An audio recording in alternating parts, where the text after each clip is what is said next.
கரூர் மாவட்டம் கிருஷ்ணராயபுரம் சட்டமன்ற தொகுதியில் போட்டியிடும் திமுக வேட்பாளர் சி.கே. ராஜா கடவூர் மேற்கு ஒன்றியத்திற்குட்பட்ட காளையப்பட்டி, அழகாபுரி, குளத்தூர், வரவணை, சிந்தாமணிப்பட்டி உள்ளிட்ட கிராமங்களில் பொதுமக்களை நேரில் சந்தித்து வாக்குகள் சேகரித்தார். அப்போது வேட்பாளரை ஆரத்தி எடுத்த பொதுமக்கள் வரவேற்றனர். அப்போது திமுகவின் கடந்த 5 ஆண்டு காலத்தில் கிருஷ்ணராயபுரம் சட்டமன்ற தொகுதியில் செயல்படுத்தப்பட்ட திட்டங்கள் மற்றும் 2026இல் திமுகவின் தேர்தல் அறிக்கை ஆகியவற்றை எடுத்துரைத்து சி.கே. ராஜா வாக்குகள் சேகரித்தார்.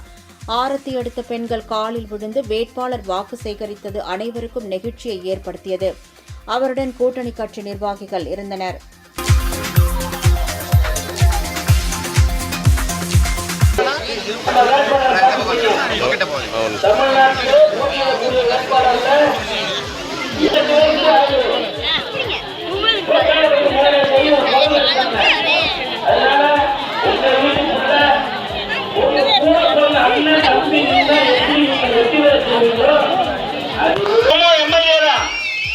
முறைப்படி உங்கள்கிட்ட வாக்கு கேட்கிறாரு, வேற ஒண்ணும் இல்ல.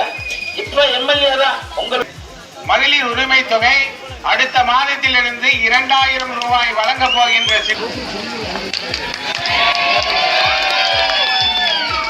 வரவேற்பு கொடுத்த காளையாப்பட்டி பொதுமக்களுக்கு நன்றியை தெரிவித்துக் கொண்டு மதசார்பற்ற முற்போக்கு கூட்டணி சார்பாக கழக தலைவரான தளபதி அவர்களால், இளைஞரணி செயலாளரான உதயநிதி அவர்களால், கரூர் மாவட்டத்தின் மண்ணின் மைந்தர் அண்ணன் செந்தில் பாலாஜி அவர்களால் எனக்கெல்லாம் எனக்கு தாய் தந்தையே இல்லை.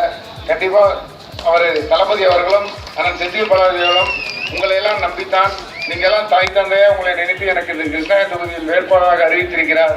நீங்கள் வருகின்ற சட்டமன்ற தேர்தலில் உதயசூரியன் சின்னத்தில் வாக்களித்து பெருவார் வாக்கு வித்தியாசத்தில் வெற்றி பெற செய்யுங்கள். என்றைக்கும் உறுதுணையாக உங்களுக்கு இருக்கு.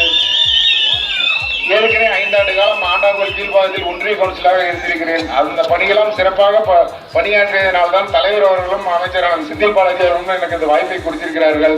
அதெல்லாம் மறந்து உங்கள் வீட்டு பிள்ளையாக இருந்து கண்டிப்பாக உங்களுக்கு உறுதுணையாக இருப்பேன். உங்கள் பாதம் தொட்டு வேண்டி விரும்பி கேட்டுக்கொள்கிறேன். நானும் ஒரு விவசாய குடும்பத்தை சார்ந்தவன் தான். எனக்கு வருகின்ற சட்டமன்ற தேர்தலில் உதயசூரியன் சின்னத்தில் வாக்களித்து பெருவார் வாக்கு வித்தியாசத்தில் எடுத்து வருங்கள். இந்த கிருஷ்ணகிரி தொகுதி ஒரு வறட்சியான தொகுதியா இருக்கிறது. கண்டிப்பாக எண்ணற்ற குளங்கள்லாம் சூழலை பம்பு சிஸ்டம் மூலமா தண்ணி கொண்டது. இந்த கிருஷ்ணகிரி தொகுதியை மிகப்பெரிய ஒரு நம்பர் 1 தொகுதியை ஆக்கி காட்டுவேன் என்று உங்களுக்கெல்லாம் உறுதியளித்து உங்கள் பாதம் தொட்டு வேண்டி விரும்பி கேட்டுக்கொள்கிறேன். நன்றி, வணக்கம்.